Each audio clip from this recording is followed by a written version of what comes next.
जय मसीह की।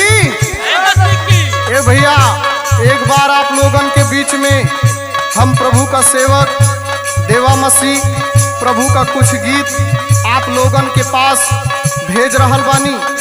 अगर इस दास से कोई गलती हो जाए तो माफ करिहा। और कहना बा,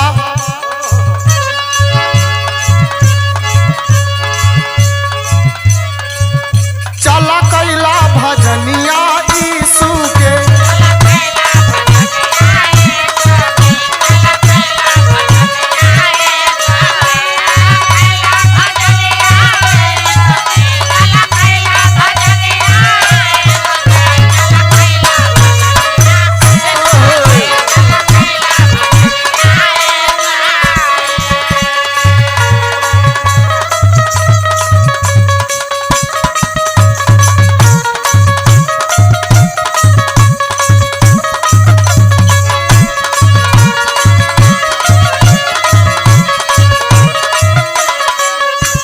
काहे कि प्रभु यीशु मसीह के भजन में कुछ लागत नहीं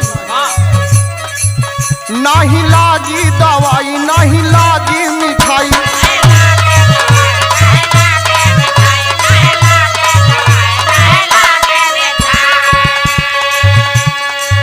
नहीं लागी दवाई, नहीं लागी मिठाई, बस पढ़ला वचनिया यीशु के। जियो, क्या बात है।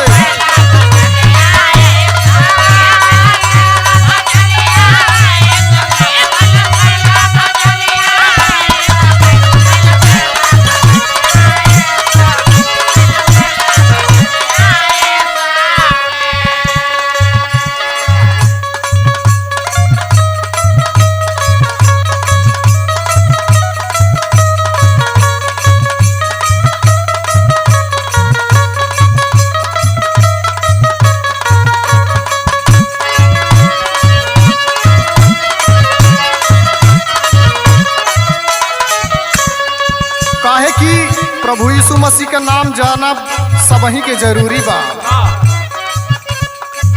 नाम यीशु के जाना, बात यीशु के माना,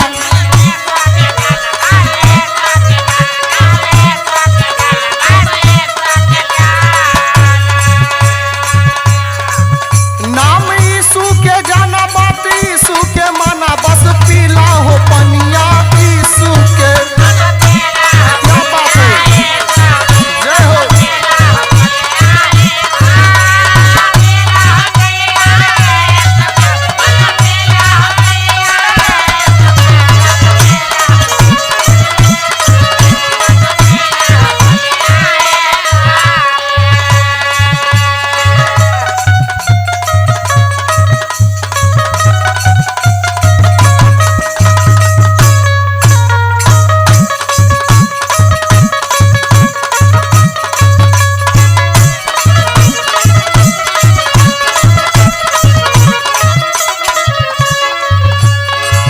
काहे कि यीशु मसीह कहलन कि मन फिराओ, स्वर्ग का राज निकट आया है। तो कहना बा,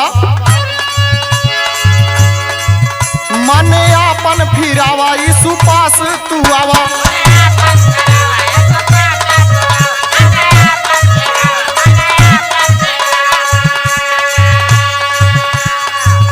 मन आपन फिरावा, यीशु पास तू आवा, बस बन जा दुल्हनिया यीशु के।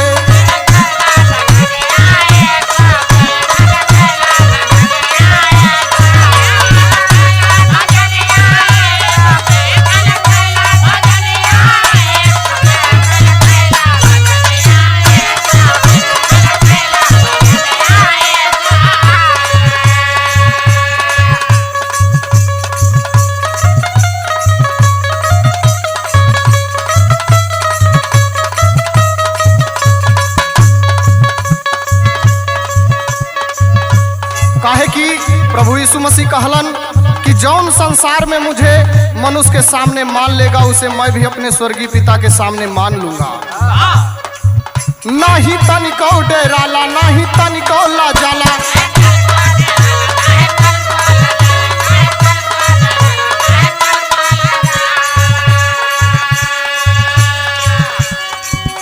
नाही तनिको डेराला नहीं तनिको लाजाला बस अपन तू बदला जबनिया के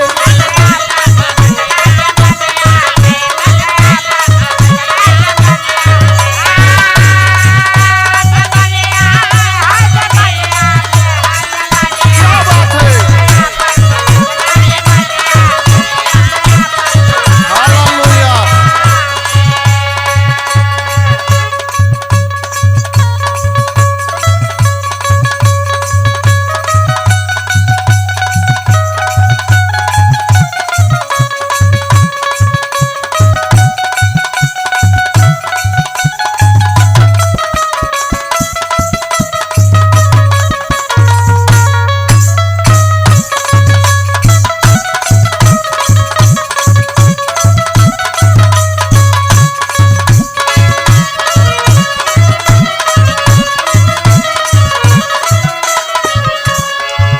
और रउआ लोगन के अगर ये गीत पसंद आइल तो आप सब लोग हमरा के बहुत ढेर से प्यार दुलार दे हैं, यह हमारी इच्छा बा।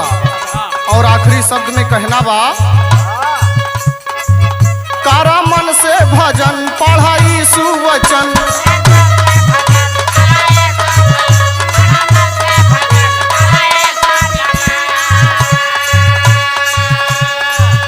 कारा मन से भजन पढ़ाई सुवचन देवा गावई कहानिया यीशु के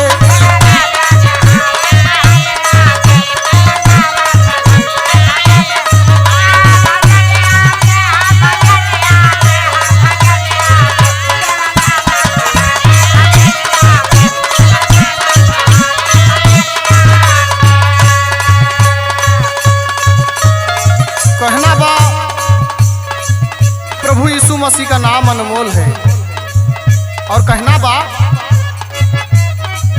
हाँ चला कैला भजनिया